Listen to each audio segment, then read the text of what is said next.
Hello everyone, कैसे हैं आप सब। आई होप आप बहुत अच्छे होंगे। लास्ट सेशन में हमने डिस्कस किया था parallel and series connection of resistors. ठीक है, पहले उस पर बेस्ड कुछ क्वेश्चंस करते हैं और फिर अपने चैप्टर में आगे मूव करेंगे। ठीक है, देखो तो सबसे पहले तो आपको थोड़ा सा पीछे का याद दिला देते हैं ताकि हमें क्वेश्चंस करने में कोई प्रॉब्लम ना हो। क्लियर है? चलिए मूव करते हैं। तो देखो, दो तरह का कनेक्शन था हमारे पास में। सीरीज कनेक्शन सबसे पहला, ठीक है, सबसे पहले क्या था मेरे पास में? सीरीज कनेक्शन था। और सीरीज कनेक्शन में हमारे पास कुछ प्रॉपर्टीज थी जो कि हमें हमेशा याद रखना, क्योंकि इससे छोटा क्वेश्चन बन सकता है और वो आपके लिए बहुत इंपॉर्टेंट रहेगा। ठीक है, क्योंकि एक एक मार्क्स हमारे लिए कंपटीशन में और बोर्ड में बहुत इंपॉर्टेंट है। तो हम चीज़ों को इस तरह से करेंगे कि सब कुछ हमारा कवर होता चला जाए और हमें किसी तरह का कोई प्रॉब्लम फेस ना करना पड़े। क्लियर है? तो सीरीज कनेक्शन था। सीरीज कनेक्शन में क्या क्या होता था, देखो सबसे पहले तो सीरीज कनेक्शन बनाते हैं। पूरा डायग्राम नहीं बनाएंगे, सिर्फ रजिस्टर को बनाएंगे। ठीक है, तो इस तरह से हमारे पास एक रजिस्टर है, साथ में कोई दूसरा रजिस्टर को हमने इस तरह से ऐड कर दिया। ठीक है, तो ये हमने बोला ये कोई R1 रजिस्टर है, ये कोई हमारा R2 रजिस्टर है। ठीक है, और इनके अक्रॉस कोई बैटरी लगा, चलो बैटरी लगा ही देते हैं। ठीक है, कोई बैटरी इसमें हम लगा ही देते हैं तो ज़्यादा आसान है हमारे लिए। तो ये कोई एक बैटरी है और इस तरह से हमने कोई की लगा दिया, की को यहाँ पर ऑन कर दिया। और इस तरह से इसमें क्या होगा, जैसे की ऑन करोगे तो ये पॉजिटिव टर्मिनल है, नेगेटिव टर्मिनल है, तो यहां से क्या होगा, एक आई करंट यहां से क्या करेगा, मूव करेगा। आई करंट क्या करेगा, यहां से मूव करेगा। क्लियर है? तो आई करंट यहां से मूव करेगा। ये वी पोटेंशियल है हमारे पास में, R1 रेजिस्टेंस है, R2 रेजिस्टेंस है, और इस तरह से पूरे रेजिस्टेंस में करंट क्या कर रहा है, फ्लो कर रहा है। पूरे के पूरे सर्किट में क्या हो रहा है, करंट का फ्लो हो रहा है। ये आपका की है। ठीक है, क्या क्या था यहां पर देखें। सबसे पहला प्रॉपर्टी यहां पर आपको देखने को मिलता है कि पूरे के पूरे सर्किट में करंट का वैल्यू क्या रहेगा, कांस्टेंट।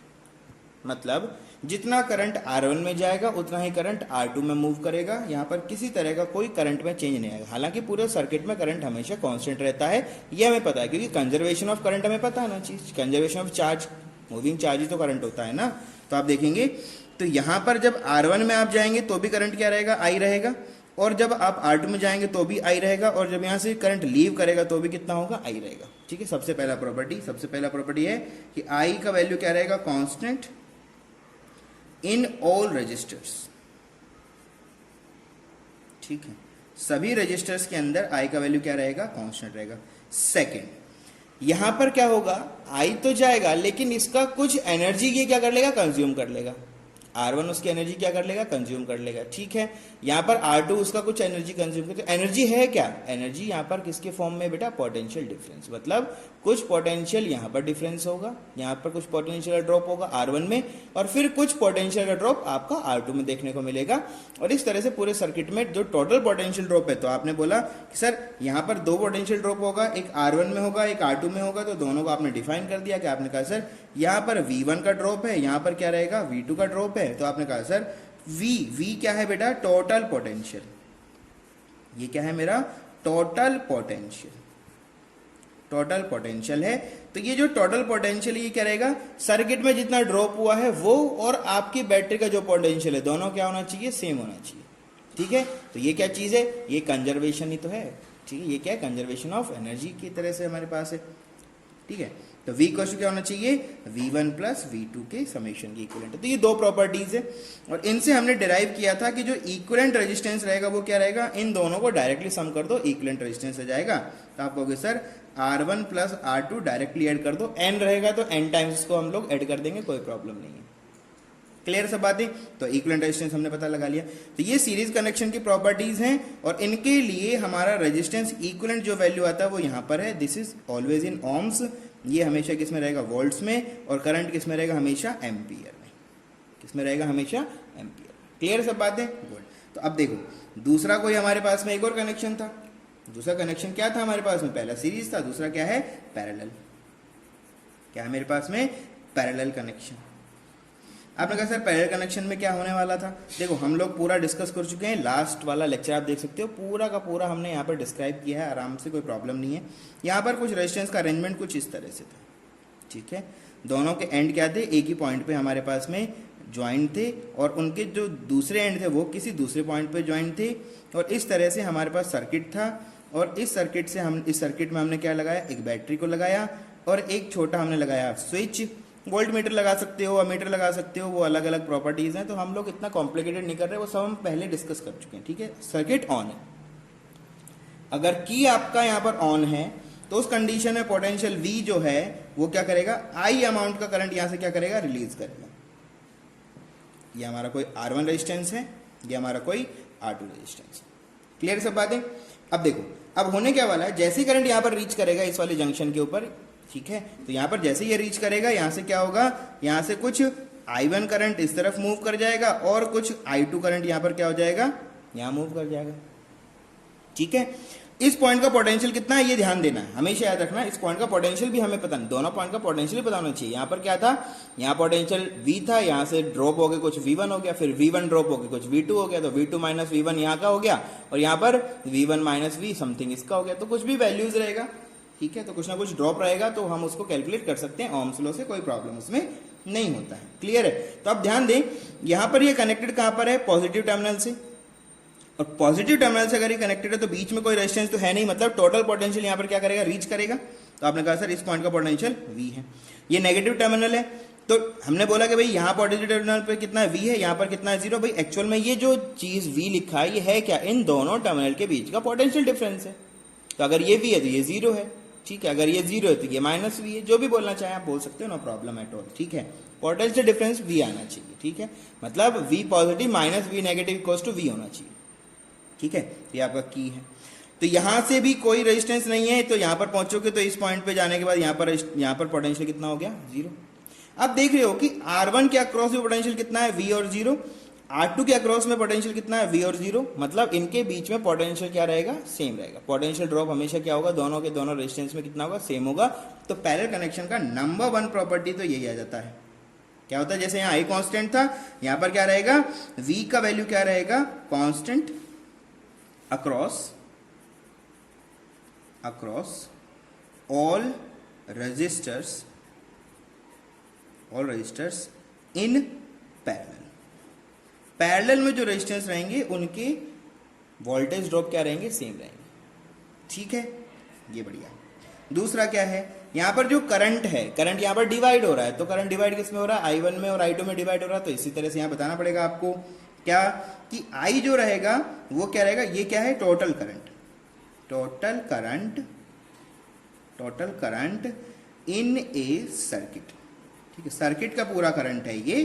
तो आप बता सकते हो कि भाई टोटल करंट कितना है सर, तो आप बोलोगे कि भाई ये I है सर, यहाँ से I यहाँ से रिलीज हुआ था, ये डिवाइड हो गया, और जैसे यहाँ पर पहुंचोगे तो ये क्या होगा, यहाँ से I1 वापस आएगा, यहाँ से I2 वापस आएगा, और I1 I2 वापस क्या हो जाएंगे, I में कन्वर्ट हो जाएंगे। भाई जितना करंट आपका बैटरी ने ड्रॉ किया था, जितना यहाँ से करंट हमने ड्रॉ किया है, उतना वापस रीच कराना पड़ेगा। ठीक है, तभी तो हम लोग बात करते हैं ना, कंजर्वेशन ऑफ चार्ज की बात करते हो, तो चार्ज तो कांस्टेंट होना चाहिए। तो I का वैल्यू कितना हो जाएगा, I1 प्लस I2, कितना हो जाएगा, I1 प्लस I2। ये तो हो गई प्रॉपर्टी। अब इसके लिए हमने R इक्विवेलेंट को पता किया था, 2 रेजिस्टेंस है ना, तो 2 रेजिस्टेंस में हम डायरेक्ट लिख सकते हैं, कोई प्रॉब्लम इसमें नहीं है। ठीक है, तो कितना होता है, सिंपल याद रखो, R1 R2 divide by R1 plus R2। ये हमने फाइंड आउट किया था लास्ट क्लास के अंदर। अगर आपको ये पता लगाना किस तरह से लिखते हैं, तो ये आया कहां से बेटा, ये आपने लिखा होगा 1 divide by R equivalent equals to 1 divide by R1 plus 1 divide by R2 plus इसी तरह से n को आप यहां पर कर सकते हो, सम कर सकते हो। ठीक है, इस तरह से n समेशन हो जाएगा। तो R इक्वलेंट हमने पता लगा लिया। ठीक है, यहां भी हमने R इक्वलेंट पता लगा लिया। अब मूव करते हैं क्वेश्चन की तरफ। ठीक है, लास्ट क्लास का छोटा सा सेशन आ गया हमारे पास में, अब इसमें हम आगे मूव कर सकते हैं, कोई प्रॉब्लम इसमें नहीं है। ठीक है, चलिए तो कुछ क्वेश्चंस लेते हैं, पहले आसान से शुरू करते हैं, फिर हार्ड की तरफ मूव करेंगे। क्लियर है, चलिए। तो नंबर 1 क्वेश्चन सामने आता है। आपने कहा सर यहाँ पर एक रेजिस्टेंस है, ठीक है, यहाँ पर कोई दूसरा रेजिस्टेंस है, और इसी तरह से बहुत सारे रेजिस्टेंस इसमें यहाँ के यहाँ एडिड है। ठीक है, और आपने कहा सर यहाँ पर मेरे पास में कुछ पोटेंशियल है। ठीक है, यहाँ पर की लगा दो, नहीं लगाओगे तो भी काम चलेगा, हमारे पास तो सर्किट है, सर्किट में जब तक करंट जाएगा नहीं तब तक कैलकुलेशन नहीं हो सकता। तो सर्किट हमेशा ओपन, ये आपका क्या क्लोज की होना चाहिए। ठीक है, सर्किट कभी भी ओपन नहीं रखना है, क्योंकि अगर ओपन सर्किट रहेगा तो हम उसको कैलकुलेट नहीं कर सकते। ठीक है, तो की कैसा है, ऑन है। पोटेंशियल कितना है मैं दे देता हूं यहां पर कि कुछ 10 वोल्ट्स का पोटेंशियल है, ये पॉजिटिव टर्मिनल, ये नेगेटिव टर्मिनल, ये हमारे पास कुछ रेजिस्टेंस है, तो हमने बोला ये आपका कितना है 2 ohms है, बोल दिया ये हमारा कितना 3 ohms है, और बोल दिया ये कितना है 5 ohms है, कितना है 5 ohms। अब क्वेश्चन में हमसे बहुत सारी बातें पूछ सकता है। नंबर वन क्या है, वो पूछता है कि बताओ सिस्टम पूरे के पूरे सर्किट में करंट कितना है, ये पूछ सकता है। नंबर 2 पूछ सकता है कि बताओ पोटेंशियल ड्रॉप कितना है इन ईच रजिस्टर, सारे अलग अलग रजिस्टर, ये बहुत सारे रजिस्टर हैं, इनमें कितना कितना पोटेंशियल ड्रॉप है अलग अलग बताओ, मतलब V1 V2 V3 सब बताओ। ठीक है, तो कहना क्या चाहता है ये, V1 पता लगाना है आपको, V2 पता लगाना है, V3 पता लगाना है, तो ये सब चीजें आपको पता लगाना है। क्लियर सब बातें। नंबर 3 क्या बोलना चाहता है, आप पता लगाइए R इक्विवेलेंट का वैल्यू कितना है। ये सब कुछ हमें करना है। ठीक है, एक ही क्वेश्चन में हमने सब डाल दिया ताकि हम आसानी से उसको समझ पाए और सॉल्व भी कर पाए। क्लियर है, चलो सबसे पहला काम क्या है, आपने कहा सर ये तो R1 R2 R3 सीरीज है, तो आपने बोला सबसे पहले तो आपको पता लगाना है ये कैसा है, सीरीज कनेक्शन। कैसा कनेक्शन है, सीरीज कनेक्शन हमारे पास में है। और सीरीज कनेक्शन में आपने बोला कि सर हमें इसका एक इक्विवेलेंट सर्किट बनाना पड़ेगा, और इक्विवेलेंट सर्किट कुछ इस तरह से बनेगा। तो आपने कहा सर एक रेजिस्टेंस लगाएंगे जो इन सब का काम कर जाएगा, जिसको हम बोलेंगे R इक्विवेलेंट, और यहाँ पर जो बैटरी है वो अभी भी वही रहेगा जो पहले था, की भी वही रहेगा, की हमेशा ऑन रहेगा, तो की ऑन है हमारा, 10 वोल्ट्स का बैटरी लगा है, आई करंट यहाँ से हम लोग विड्रॉ करेंगे और आई करंट वापस से रिसीव करा देंगे, सिस्टम में R इक्विवेलेंट आ जाएगा। अब सबसे पहले जब इक्विवेलेंट सर्किट बना लेते हो तो आपका दूसरा सबसे बड़ा काम है कि आप पता लगाओ कि कौन से फॉर्मूले से R इक्विवेलेंट को कैलकुलेट करोगे। R इक्विवेलेंट जब कैलकुलेट करने जाओगे तो आपने कहा सर ये सिंपल होता है R1 plus R2 plus R3। अभी 3 रेजिस्टेंस है तो 3 ही लिखना पड़ेगा, अगर ज्यादा होता तो आगे आगे ऐड करते चले जाते। ठीक है, तो आपने कहा sir R equivalent equals to R1, तो आपने बोला ये हमारा सर R1 है, ये कोई हमारा R2 है, ये हमारा कोई R3 है, तो आपने बोला कि sir 2 ohm plus 3 ohm plus 5 ohm which is equals to 10 ohms। कितना हो गया, 10 ohms। कुछ भी वैल्यू हो सकता है, उसमें कोई प्रॉब्लम नहीं होना चाहिए, कुछ भी वैल्यू हो सकता है, 10 ohms आ गया। तो आपने कहा सर अब हम क्या करें, अब देखो इक्विवेलेंट रेजिस्टेंस आ गया, मतलब एक क्वेश्चन सॉल्व हो गया। करंट पता लगाना है, तो आपने लगा कि सर ओम्स लॉ लगा दो। क्या कर दो, ओम्स लॉ आप यहां पर अप्लाई कर दें। जैसे ही ओम्स लॉ अप्लाई करेंगे तो क्या होता है, वो होता है कि potential drop across a close circuit, is always equals to current drawing in circuit and resistance. ठीक है, प्रोपोर्शनलिटी का साइन होता है, तो R प्रोपोर्शनल टू I होता है ना, तो हम रिमूव करते हैं तो क्या लिखते हैं, R मल्टीप्लाई बाय I, यही होता है।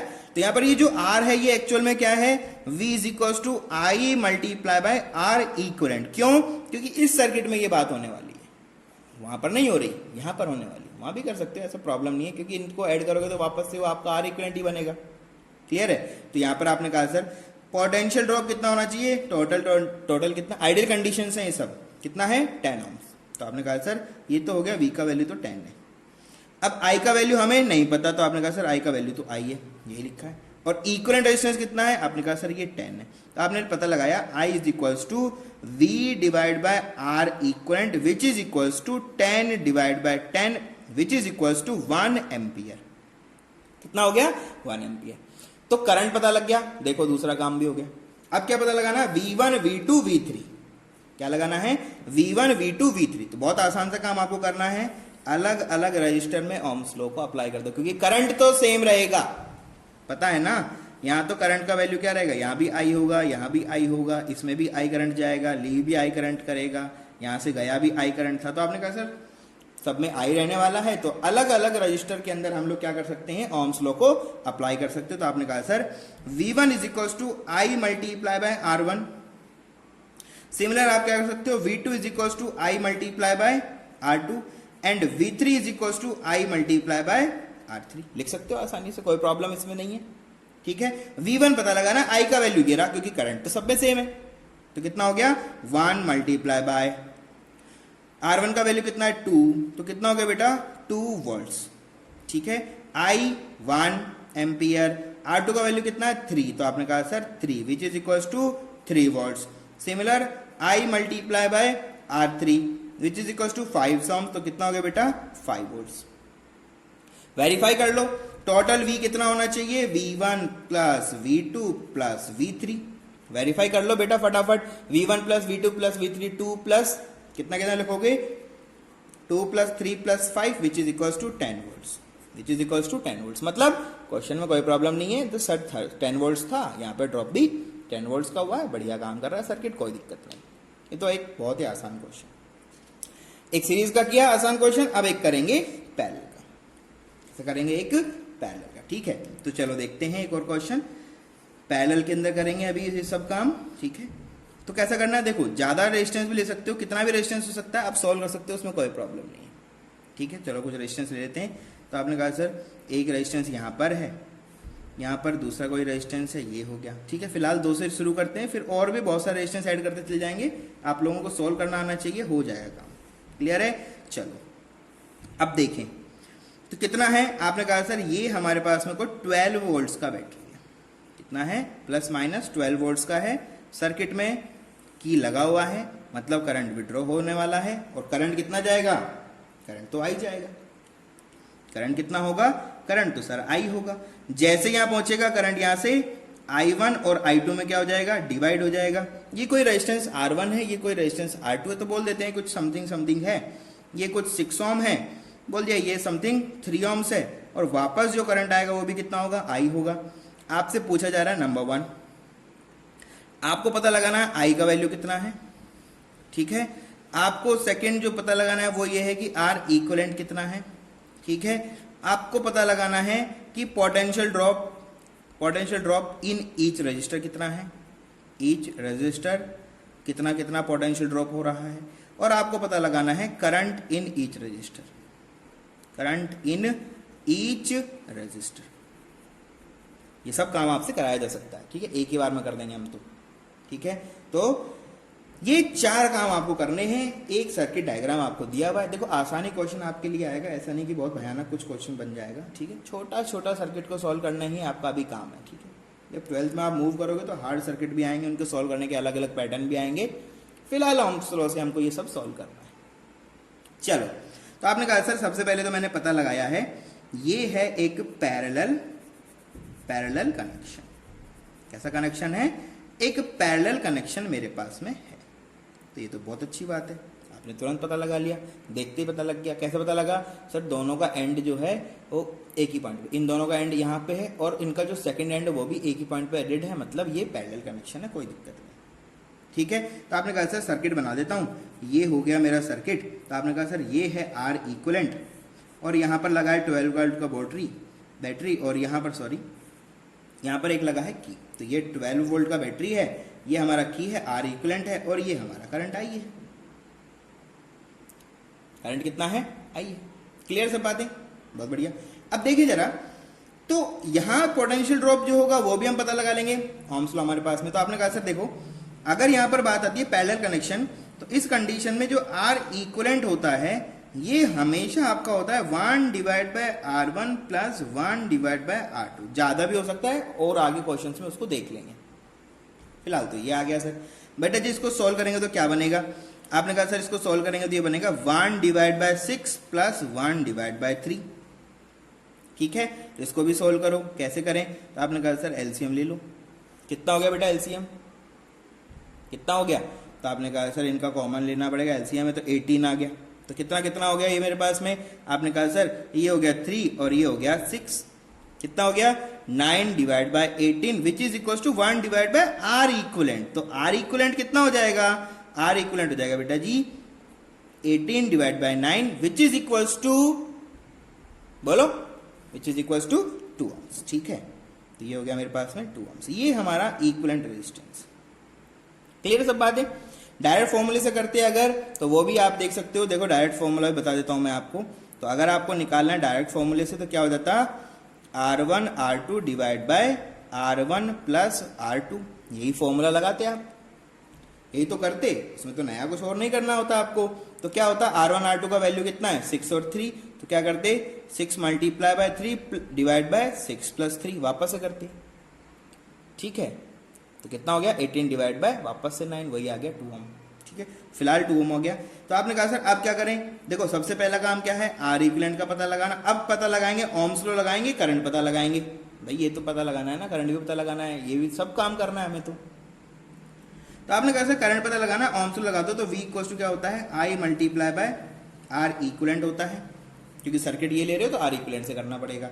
ड्रॉप कितना है 12 वोल्ट्स का, I कितना है पता नहीं, R कितना है 2 ओम्स है। तो आपने तुरंत पता लगा लिया, I का वैल्यू कितना हो जाएगा, simple 12 divide by 2 which is equal to 6 ampere. कितना हो गया 6 एम्पियर। क्लियर सब बातें। ओम्स लॉ लगाया, टोटल करंट पता लग गया, मतलब I का वैल्यू तो आ गया, लेकिन अभी आपको करंट इन ईच रजिस्टर भी पता लगाना है। आपने कहा सर बहुत आसान है, क्या प्रॉपर्टी लगाएंगे। आपने कहा सर डेल्टा V तो इसमें क्या होता है कांस्टेंट, डेल्टा V तो क्या होता है कांस्टेंट, और उसका वैल्यू यहां पर कितना है, आपने कहा सर ये 12 वोल्ट है। मतलब ये किसका वैल्यू है, ये V1 का वैल्यू भी है और ये V2 का वैल्यू भी है। तो आपने कहा सर बहुत ही आसान काम हो गया, V1 इज इक्वल टू क्या हो जाएगा, I1 multiply by R1। Similar क्या बोलोगे, सिमिलर आपने कहा सर V2 का वैल्यू भी हो जाएगा which is equal to I2 multiply by R2। कितना हो जाएगा, I2 मल्टीप्लाई बाय R2, यही होगा। तो आपने कहा सर इसमें सोल्व कर सकते हैं बड़ा आसानी से, हमारे पास V1 भी है V2 भी है, I1 R2 निकालना है, कोई दिक्कत हमें है ही नहीं। कैसे करें, तो आपने कहा सर देखो यहां से अगर सोल्व करोगे तो 12 वोल्ट्स है V1 का वैल्यू, I1 का वैल्यू पता लगाना है, और R1 का वैल्यू 6 है। तो I1 का वैल्यू कितना आ गया 12 divide by 6 which is equal to 2 ampere. Similar आपने कहा सर V2 का वैल्यू भी 12 है, I2 पता लगाना है, और R2 का वैल्यू 3 है। तो आपने कहा सर R2 का वैल्यू भी कितना हो गया 12 divide by 3 which is equal to कितना हुआ 4 एम्पियर्स। वेरीफाई कर लो भाई, टोटल जो करंट है वो कितना होना चाहिए, I1 प्लस I2 होना चाहिए। तो देख लो जरा 2 प्लस 4 कितना हो गया 6 एम्पियर। वेरीफाई भी हो गया, ठीक है, करंट भी पता लगा लिया, वोल्टेज ड्रॉप भी पता लगा लिया, सारा काम कर दिया, ठीक है, सब कर दिया। क्लियर है, चलो बहुत बढ़िया। तो आगे सोल्व करें इसको आप, ठीक है, आगे बढ़िया से सोल्व करें। देखो प्रैक्टिस करते रहो तभी हमारे पास में कुछ हो पाएगा। एक क्वेश्चन और लेते हैं जिसमें हम सारी चीजों को मिक्स कर देते हैं, ठीक है, सीरीज पैरेलल सब लगा दो, उसी में एक बार में कर दो, जिससे कि हमें सारा का सारा कंसेप्ट क्लियर हो जाए। क्लियर है, चलो। हालांकि आपको जो क्वेश्चन आएगा या तो सीरीज का आएगा या तो पैरेलल आएगा, लेकिन फिर भी एक एडवांस लेवल पे आपको बता देते हैं, गलती से अगर पूछ बैठे तो क्या होगा। चलो देखते हैं क्या करना है। तो आपने कहा सर ये एक रेजिस्टेंस था, कोई सर्किट है आपके पास में, सर्किट कुछ भी हो सकता है। अब यहाँ 3-4 रेजिस्टेंस लगा देते हैं जिससे कि आपको थोड़ा सा कैलकुलेशन करने में आसानी हो जाए, ठीक है। ये कोई एक दूसरा रेजिस्टेंस आ गया और इनके साथ में यहाँ भी एक और रेजिस्टेंस आ गया, ठीक है, बहुत सारा रेजिस्टेंस हो सकता है, कोई प्रॉब्लम इसमें आपको नहीं होना चाहिए। अब यहाँ भी वो सब काम करने पड़ सकते हैं जो पीछे किए गए हैं, ठीक है, और ये करने पड़ेंगे, हमें धीरे धीरे सब करना पड़ेगा, ठीक है। तो बोला गया ये हमारे पास में कोई एक बैटरी है, ये हमारे पास में क्या है, कोई बैटरी है, और यहाँ पर हमने लगा दिया की, और की ऑन है। क्लियर है, बैटरी कितना है 12 वोल्ट्स का बैटरी है, ठीक है।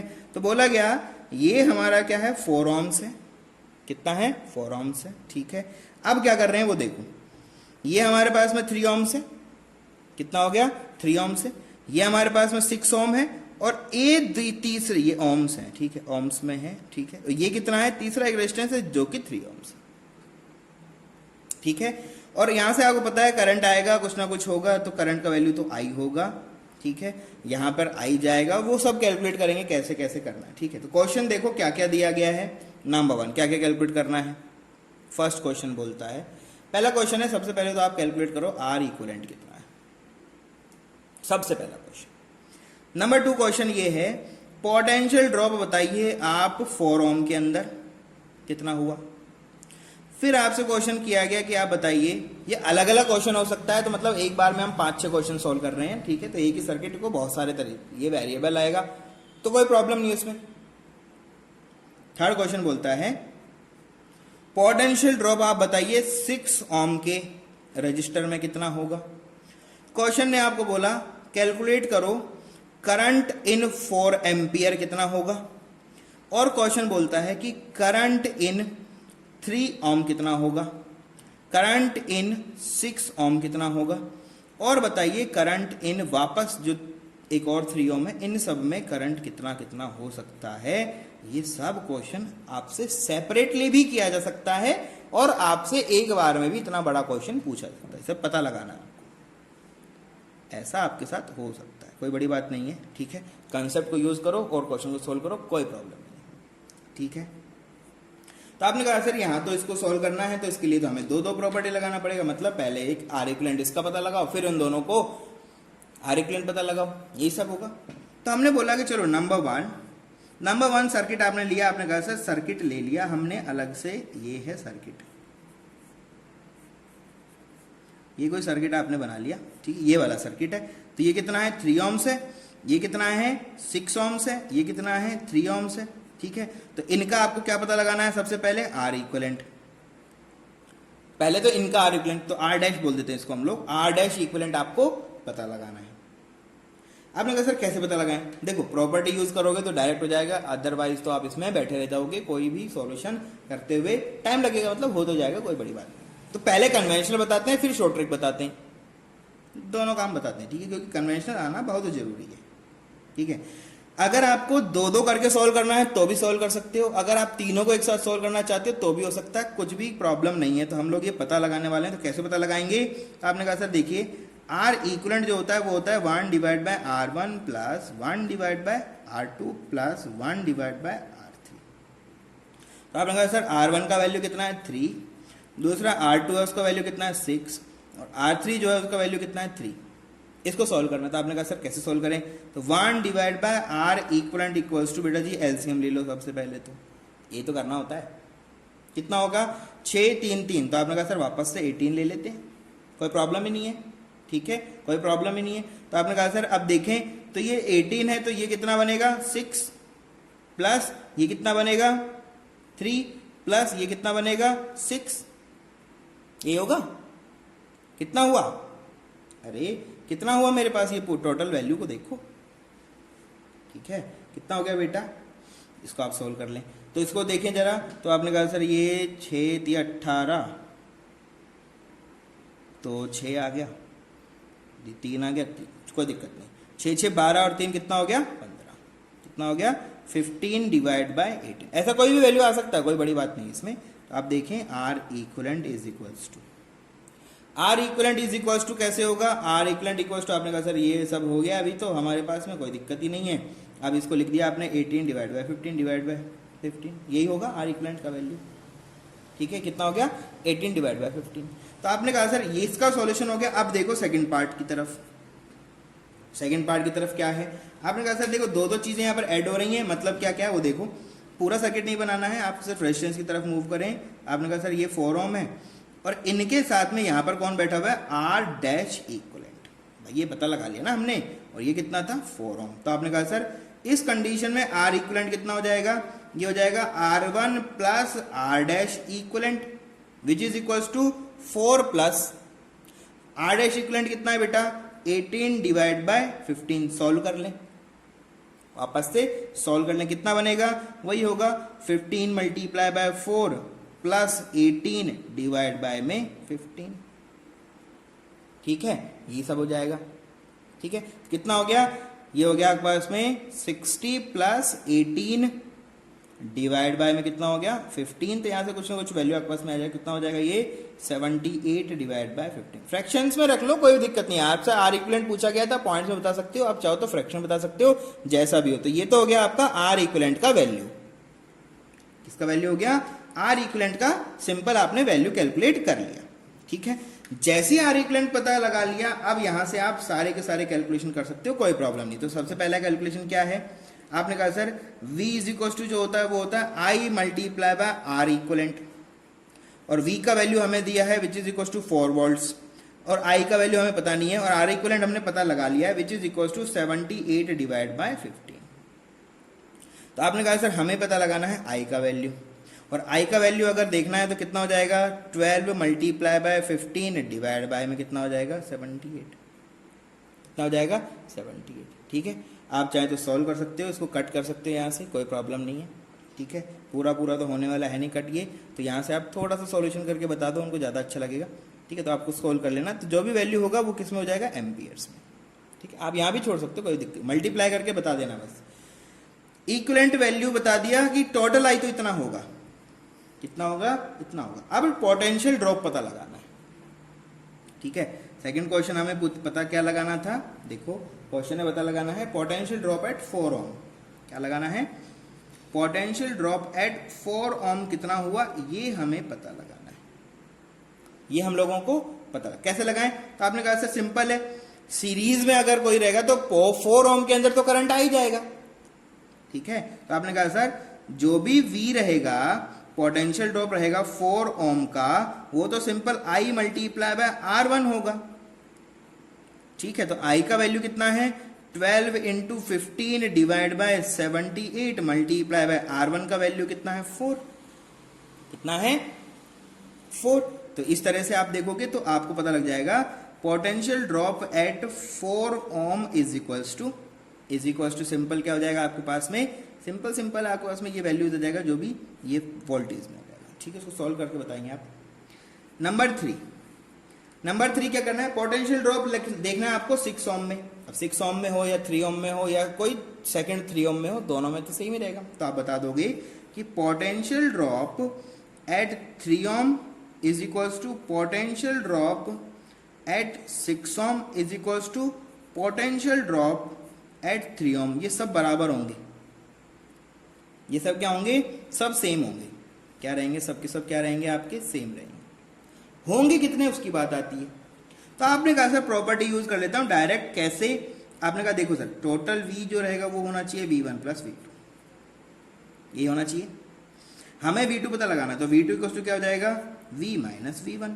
V कितना है 12 माइनस V1 का वैल्यू यहां से निकालोगे तो वैल्यू कितना है 12 into 15 divide by 78 multiply by 4 जो भी रहेगा। ठीक है, तो V2 का वैल्यू आ जाएगा आपके पास में यहाँ से समथिंग कुछ वोल्ट्स।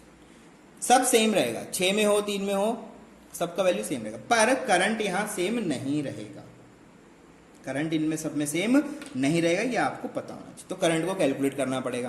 कैसे करें, करंट हमारे पोटेंशियल ड्रॉप हमारे पास में है, तो आपने कहा सर I1, ठीक है, I1 I2 क्या क्या है वो देख लो, पहले पता लगा लो I1 I2 क्या है। तो इधर देख लो, मैं आपको बता रहा हूँ वापस से I1 क्या क्या है। इस 3 ओम में जो करंट जा रहा है उसको हम बोलने वाले हैं विच इज इक्वल टू I1।